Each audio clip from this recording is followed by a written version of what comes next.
I was a first responder on many crisis situations, but primarily suicidal type of situations. I would deal with service members and their family members, and it was our responsibility to respond and intervene.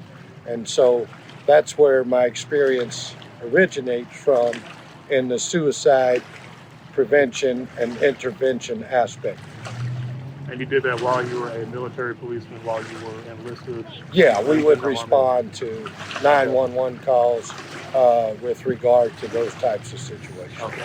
So I guess if you were stationed on a base somewhere when there was that sort of situation that would arise, you'd be one of the first people who would respond to that and be there to act. Yeah, we were the emergency response. And then within the law enforcement agencies that I worked for, we always had emergency response teams. And we worked with other emergency response teams from fire departments or from federal agencies such as FEMA, Department of Homeland Security, things of that nature. Mm-hmm. And so when I realized that there was veterans crisis in America, I couldn't understand why there wasn't an emergency response team in place after decades of crisis, of suicide and homelessness and mental health, PTSD.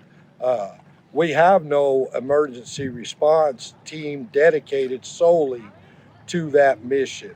The VA does provide some services in those areas, but they're far from what is required in order to actually respond to a crisis situation and come up to it with a solution, an immediate solution, a transitional solution, and a long-term solution to the situations that we face on the streets of America every day.